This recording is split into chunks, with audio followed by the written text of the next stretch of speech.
कशा प्रकारे सगळ्यांचं शोषण करतो, महिलांचे व्हिडिओ काढतो, या माणसाला तत्काळ अटक करावी अशी मागणी आम्ही करत आहोत। महिला पत्रकाराशी गैरवर्तन केल्याच्या आरोपांमुळे चर्चेत आलेले रील स्टार संतोष पंडित यांनी अखेर या संपूर्ण प्रकरणावर सविस्तर स्पष्टीकरण दिले। सोशल मीडियावर व्हिडिओ प्रसिद्ध करत त्यांनी आपली बाजू मांडली असून सर्व आरोप स्पष्टपणे फेटाळून लावलेत। 30 मार्च रोजी पुण्यात झालेल्या आंदोलनादरम्यान घडलेल्या घटनेवर बोलताना पंडित यांनी सांगितलं की त्या ठिकाणी मोठ्या प्रमाणात वाहतूक कोंडी झाली होती आणि याच मुद्द्यावर त्यांनी आवाज उठवला। माझा उद्देश कोणत्याही व्यक्तीशी वाद घालणं नव्हता, तर सर्वसामान्य नागरिकांना होणाऱ्या त्रासाकडे लक्ष वेधणं हा होता, असं ते म्हणाले। त्यांच्या मते आंदोलन रस्त्यावर न करता फुटपाथवर घेता आलं असतं। तसंच पोलिसांनी परवानगी दिल्यानंतरही त्या ठिकाणी वाहतूक नियंत्रणासाठी आवश्यक ती यंत्रणा दिसत नव्हती। त्यामुळे सामान्य नागरिकांना उन्हात तासनतास अडकून राहावं लागलं, अशी खंत त्यांनी व्यक्त केली। दरम्यान महिला पत्रकाराने केलेल्या विनयभंगाच्या आरोपांवर प्रतिक्रिया देताना पंडित यांनी हे आरोप पूर्णपणे निराधार असल्याचं म्हटलं। मी कोणत्याही महिलेबद्दल गैरवर्तन केलेलं नाही, माझ्याकडे संपूर्ण घटनेचा व्हिडिओ पुरावा आहे, असा दावा त्यांनी केला। तसंच आपल्या वक्तव्याचा विपर्यास करून मुद्दाम वेगळ्या पद्धतीने सादर करण्यात आल्याचा आरोपही त्यांनी केला आहे। या प्रकरणात तक्रार उशिरा दाखल झाल्याबाबतही त्यांनी प्रश्न उपस्थित केले। घटना 30 तारखेला घडली तर तक्रार तत्काळ का दाखल झाली नाही, तसंच घटनास्थळी इतर पत्रकार उपस्थित असताना त्यांनी हस्तक्षेप का केला नाही, असे सवाल त्यांनी उपस्थित केले। आपल्या स्पष्टीकरणाच्या शेवटी पंडित यांनी न्याय व्यवस्थेवर पूर्ण विश्वास व्यक्त केला। मी या प्रकरणाला सामोरं जाण्यास तयार आहे, सत्य समोर येईल आणि मला न्याय मिळेल याची मला खात्री आहे, असं ते म्हणाले। माझं यूट्यूब चॅनल हे जनतेचं कोर्ट आहे आणि माझ्या कोर्टामध्ये जनता जज आहेत। काल पत्रकारांनी माझ्यावर विनयभंगाचा गुन्हा दाखल केला आणि नेमका प्रकार तिथं काय घडला आणि काय काय झालं त्याचा हा व्हिडिओ बघा। टिळक रोडवर प्रचंड प्रमाणात ट्रॅफिक जाम आहे। त्याचं कारण असं आहे की हे भोंदू बाबा विरोधात हे काँग्रेसचे कार्यकर्ते आंदोलन करत आहेत, बरं का। आंदोलन करण्याबाबतीत काही प्रॉब्लेम नाही, पण ट्रॅफिक जॅम करून घ्यायचं, मीडियाला बोलवायचं, सर्वसामान्य मीडिया इतर वेळेस तर येत नाही, पण अशा सगळ्या मोर्चांवरच्या वेळेस वगैरे मीडिया कुठनं येते प्रश्न पडतो आहे। बघा, हे सगळं भोंदू बाबा विरोधात आंदोलन चालू आहे आणि त्याच्यामुळं संपूर्ण ट्रॅफिक जॅम आहे, संपूर्ण ट्रॅफिक जॅम आहे। या आंदोलन करणाऱ्यांना स्पेसिफिक एरियाचा जागा का दिली जात नाही? रस्त्यावर असं आंदोलन करत बसल्या कारणाने ट्रॅफिक जॅमिंग होतं। आता कसं होतं, निवडणुका जवळ होत्या त्यावेळेस ट्रॅफिक पोलीस एकेका चौकात 4-4, 5-5 ट्रॅफिक पोलीस होते। आता सगळे ट्रॅफिक पोलीस अंडरग्राऊंड झालेले आहेत, कळलं का।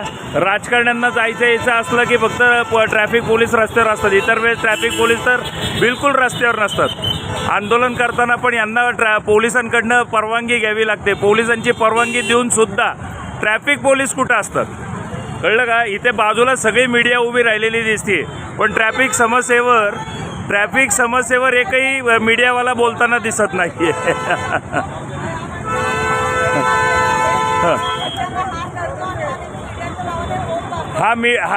व्यवस्थित बघा, हा माणूस कशा प्रकारे सगळ्यांचं शोषण करतो, महिलांचे व्हिडिओ काढतो, या माणसाला तत्काळ अटक करावी अशी मागणी आम्ही करत आहोत। हे बघा, हा माणूस, हाच तो चेहरा, या माणसाला हा बघा ना, चेहरा घ्या ना, बघा ना, माणसाला काही उपयोग नाहीये, हा असंच करत असतो दरवेळी। मीडिया कर्मी बघितलं का माझे व्हिडिओ काय म्हणतात आणि लेडीजला पुढे करतात। हे बघा या लेडीज स्वतःचा चेहरा तर लपवून बोलतात, आपला तर व्हिडिओ।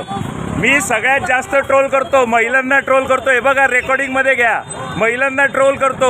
माझं काय हाऊस नाही आलेली, तुम्ही इथं कार्यक्रम घेणार आणि पार्किंग जाम करणार का? आम्ही बोलणार, मी तुम नाही बोलत, पत्रशी बोलतोय, तुमचाच नाते, बोला ना।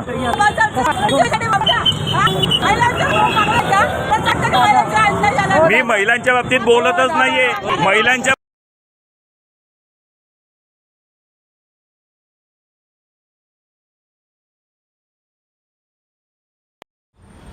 सगळा व्हिडिओ पाहिला। आंदोलन जिथं चालू होतं, आता मी त्या स्पॉटवर आहे, आंदोलन ह्या भागात चालू होतं इथं रस्त्यावर, आणि आंदोलनाची वेळ चालू होती दुपारची 12 ते 12:30। 12-12:30ला तळतळत्या उन्हात सामान्य जनता ट्रॅफिक जॅममध्ये अडकलेली होती आणि आंदोलन इथं चालू होतं आणि पत्रकार त्याची पत्रकार परिषद इथं घेत होते। माझं एवढं स्पष्ट म्हणणं होतं की इथं एवढा मोठा फुटपाथ आहे हा एवढा मोठा फुटपाथ आहे, या फुटपाथवर आंदोलन घ्या. पत्रकारांना काय बाईट घ्यायचे त्या बाईट इथं घ्या. सर्वसामान्य जनतेला वेटीस का धरता हा माझा मुद्दा होता. पण विषयाचा विषयांतर करून जर पत्रकारांनी माझ्यावर विनयभंगाचा आरोप लावला असेल तर मी याला सामोरं जायला तयार आहे. या व्यतिरिक्त ज्या चॅनलच्या त्या पत्रकार आहेत त्या चॅनलमधनं मला काय फोन आला तो फोन ऐका. अहो तुमचं जे काही म्हणणं आहे, तुमची जी काही बाजू आहे, तुम्ही कुठल्या चॅनलमधनं बोलताय? LS मराठी. LS मराठी. ती पत्रकार तुमचीच होती ना, तुमच्या चॅनलची? हो हो बरोबर ना, जिने माझ्यावर आरोप लावलेत? हो बरोबर आहे. 30 तारखेला जर आंदोलन झालं तर तिचा विनय मी भंग केलेला होता, तर 31 तारखेला संध्याकाळी 7:30 वाजेपर्यंत त्या ताईंनी बिचारींनी का गुन्हा दाखल केला नाही दादा? सर आम्ही काय म्हणतोय, ऐका ना, पाया पडतो दादा, तुमच्या चॅनलची पत्रकार आहे ना, मला एका प्रश्नाचं उत्तर दे ना. 30 तारखेला मी तिचा विनय भंग केला, बरोबर आहे की नाही? तुम्ही तसाच गुन्हा दाखल केलाय ना, तसंच बातम्या दाखवताय तुम्ही, बातम्या तशाच दाखवताय. अजूनपर्यंत तर पोलिसांनी मला बोलवलेलंच नाहीये, पण तुम्ही बातम्या तशाच दाखवताय. तर मी तिचा 30 तारखेला त्या महिलेचा जर विनय भंग केला तर 31 तारखेला संध्याकाळी 7:30 पर्यंत त्या बिचाऱ्या महिलेला तुम्ही कसं काय काही कंप्लेंट नाही करून दिली? आणि दुसरी गोष्ट, त्या महिलेचा मी विनयभंग करत होतो, ऐका ना, मी विनयभंग करत होतो मी. ऐका ना, मला ते अपेक्षाच नाहीये, ते मी माझ्या प्लॅटफॉर्मवर मांडेन. पण मला एका प्रश्नाचं उत्तर द्या. त्या महिलेचा मी विनयभंग करत होतो त्यावेळेस बाकीचे पत्रकार हाताची घडी घालून का उभे होते? ते बिचारे त्या महिलेच्या मदतीला का आले नाही? सर आता हे सगळ्या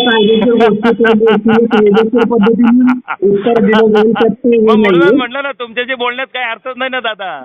तुमच्याशी बोलायचंच नाहीये. तुमच्याशी सगळं जे काय असेल ते कोर्टात बोलीत. मी एक सामान्य नागरिक आहे, बरोबर आहे. दुपारच्या वेळेस 12-12:30ला आंदोलन चालू होतं आणि मी माझा आक्रोश पत्रकारांवर नव्हता. माझ्याकडे पूर्णपणे व्हिडिओ आहे.